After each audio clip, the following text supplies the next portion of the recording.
Hello everybody, it is Bankai Ace here to give you my late review for One Piece chapter 704, but it's going to be a double review of both One Piece chapter 704 and One Piece chapter 705. Now, a quick recap of what happened in chapter 704. Man, it was crazy. The amount of stuff that happened is like a whole lot of wild cards just got thrown in there to basically throw us off course of what would have happened in this tournament, because nobody saw, especially two things. They didn't see two major things coming back. But I'll get right into that right now, where basically it was continuing from where Luffy, aka Lucy, took down that huge guy, and then the other contestants were about to blame it all on him, that he started it, but then a bunch of new faces got introduced, some from different gangs and families. It's like the first ones who saved Luffy from the trouble were called the Qingzhao family, and there were basically a bunch of these crazy guys, especially this one guy who gets angry real quick. And then we have these other ones. Then we have these other ones from a different kingdom, a kingdom called the Prudence Kingdom, and this one's name was Dagama. He's the military strategist, and we have a king who fights, the fighting king Elizabaro II. So you see that these contestants are crazy. And then we have another bunch here, the Funk Brothers. The Funk Brothers. These guys look really formidable, at least on a normal scale, not on Luffy's scale or actual top tier scale. So in terms of tier, all these guys, these new faces, I am very sure they're not even mid tier. Or they're most likely mid-tier tops. They could never be top tier or low top tier or any of those tiers. So what we have here is a whole lot of other introductions of other people, but the first major wild card that thrown in there was Bellamy. What the fuck is Bellamy doing alive? I don't understand why Oda decides to bring back a person like him, who officially deserves to die, especially at the hands of Doflamingo. Doflamingo has no use for him, so why is he back? Why is he alive? And what pisses me off, that he's brought back where he should have died and he was a crap character overall, but a character like Monet now, who is an awesome character. Look what happened to her. Now, unless Oda brings her back, then I'm not liking any of this at all. So, basically, continuing from that, we have Dagama speaking about how he wants Ace's double fruit in order to promote their country's war ability and such. And he spoke about Cavendish, who I'll be getting to in a second. And we have another bit of speech here from him, who's speaking about how he bribed to be in a block, the same as the Funk Brothers apparently.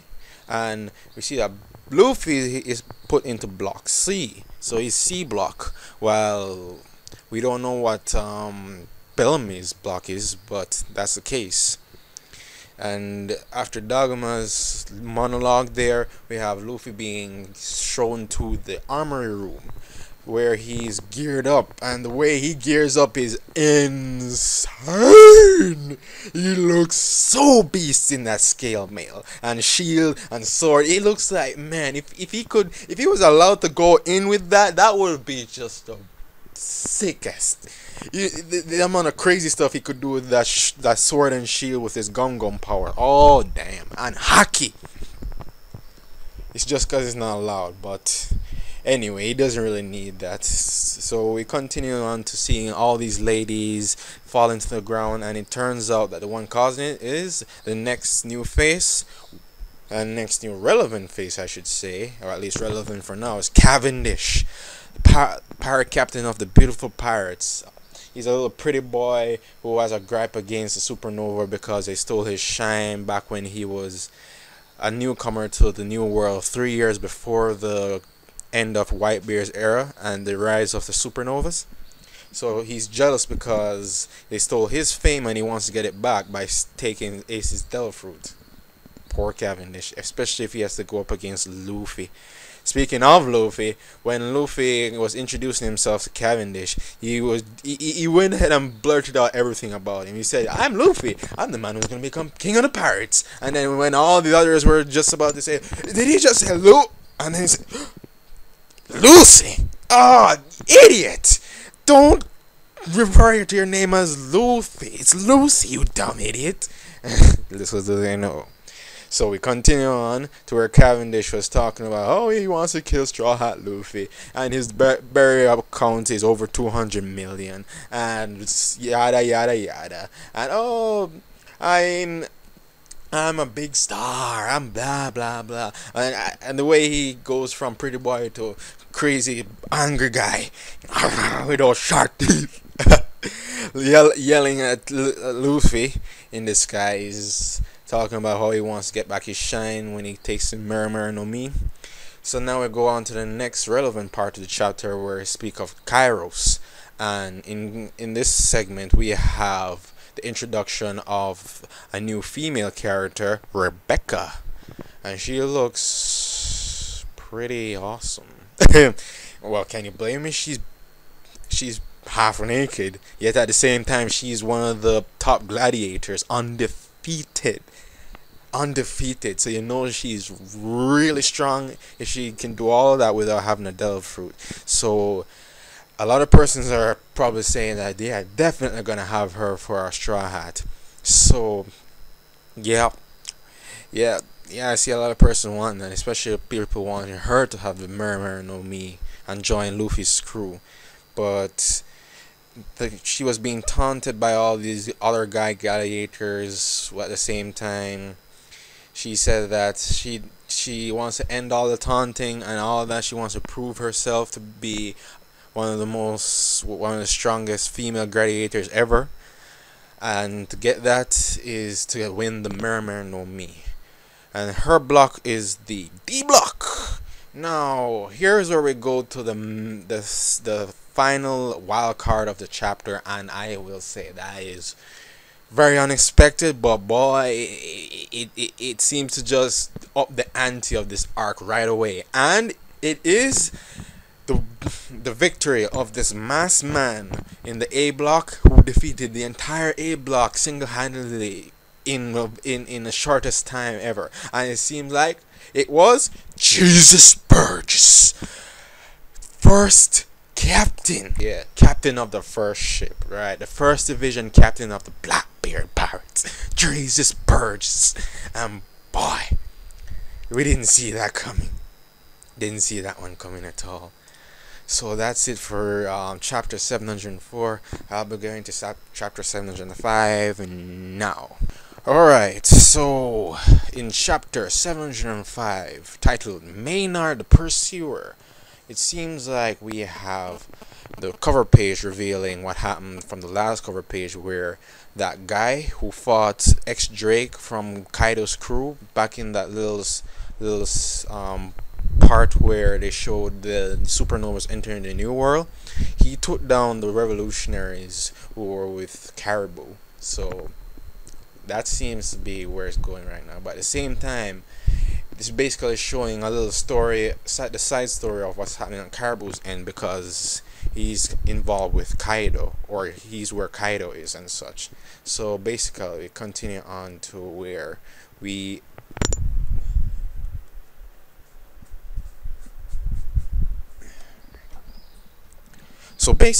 continue on from the last chapter, where we have Jesus Burgess being the champion of the A group, and with that being found out, you see Frankie here in disguise with a toy guy, speaking how he wants to. He didn't expect this, but he hopes that Luffy is able to get through the tournament. While at the same time, he wants to go behind the scenes and go to take care of the business that they actually came for, which is to destroy the Smile Factory. So this toy guy was being turned away by Frankie because he thought that he was completely useless. But it seems that this toy guy actually has something up his sleeve. He actually knows stuff. So he's really looking to be a relevant character so far. Yeah, this arc is pretty crazy with the introduction of the new race, the toys. But now we go on to the next part now, where stuff starts to get crazy. So we have this crew member from the Bartolomeo pirate crew, right? His name is Gambia, the missionary, and he was calling out to this other gladiator who turned out to be a vice admiral in disguise. Look at that. And because he was bothering him, the vice admiral, whose name is Maynard the Pursuer, under the alias of Catman, he took him out with ease. He threw him in the trash and took him out completely. And now we'll go to something that steps up the chapter even more.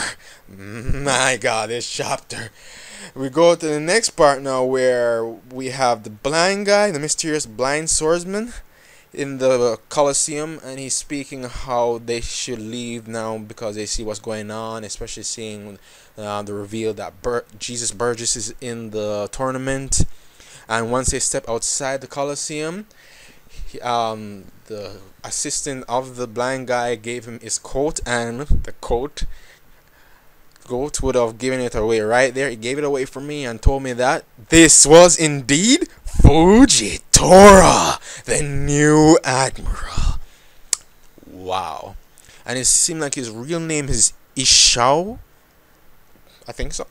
So yep, that's Fujitora, and here's what I call it right now. He is gonna be the matchup against Zoro in the final admiral fight. Though I know that there should be 3 admirals, 2 new admirals, with Akainu being the top dog. Who would take on the next admiral? I'm not sure. Probably say Law or another supernova or something. I don't know.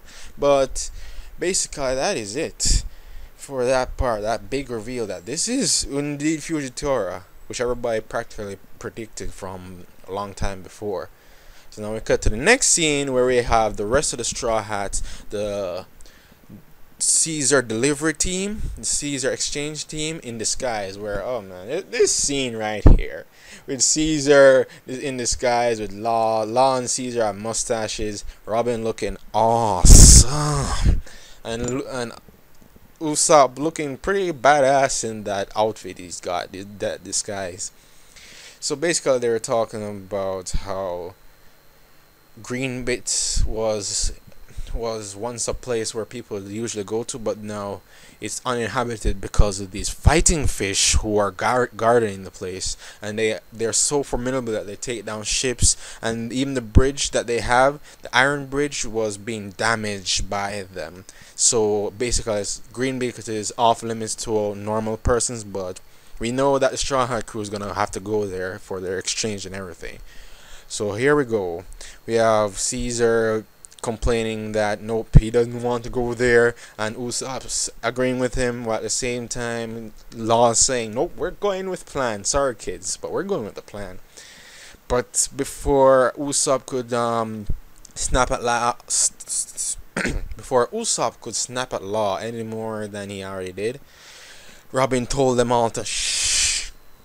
Now, why would she tell them to shh so suddenly? Typical Robin would be able to detect something like this right away. And guess who it is? The introduction of the next big part of the chapter. CP Aegis 0, the strongest intelligence agency of the Marines. They're stronger than CP9, CP8, all the way up to CP1.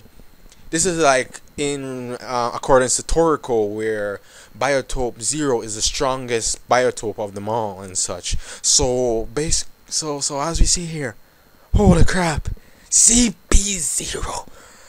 Damn. What? That was a mind blower when I saw it. Wow. Alright, next part now we have Zoro finally catching his sword, the Wano sword, his Shisui, and it seems like something fell upon him. It fell upon his face that looked like a rock, and it looked like it hurt, but at the same time it seems like it's actually a fairy, and the fairy said Kia. So I'm assuming this fairy is a girl. So it seems like we're having a whole lot of female introductions. But before I move on to that part now, we have Kinemon being confronted by these bandits who found out that he's actually Kinemon, the Foxfire, and they are talking about how they saw him in the broadcast earlier, and this spoke of his samurai pal Kanjuro. And that was it for that scene. And we have Sanji, infatuated Sanji, taking out this sniper from a far distance. 8 meters, was it? Oh damn! He took him out, which is nothing for Sanji. And he said that to Violet. And holy crap, Sanji is getting some serious woman time right now. I'm saying yes, Sanji. Yes, Sanji! It's about time! You've been denied so much. You've been trolled so much. But now, finally, you're getting some, and you're getting some from a lovely lady. All I have to say is, yes, Oda! Thank you very much. Ah, so good. Now we cut to the part on the ship where it seemed like Momonosuke just took over. He basically took over, assigning names to Chopper, Nami, and Brook. And we see here him being pampered by Nami, that son of a... anyway. And then Brook slips in on Nami's lap, and then she destroys him across the side. But now we have a craziness going on here in the kitchen, where there is rattling in the kitchen, and there's someone there. Who could that be? We have no idea, so we have to find out. And now we have the final huge part of the chapter that just sealed it. You remember that Maynard the Pursuer Vice Admiral from before, who took out a pirate crew member of the Bartolomeo Pirates? Guess who returned a favor in earnest? Vice Admiral, Vice Admiral. And it seemed like it is Bartholomew himself. He took out a Vice Admiral with ease. Vice Admiral, remember?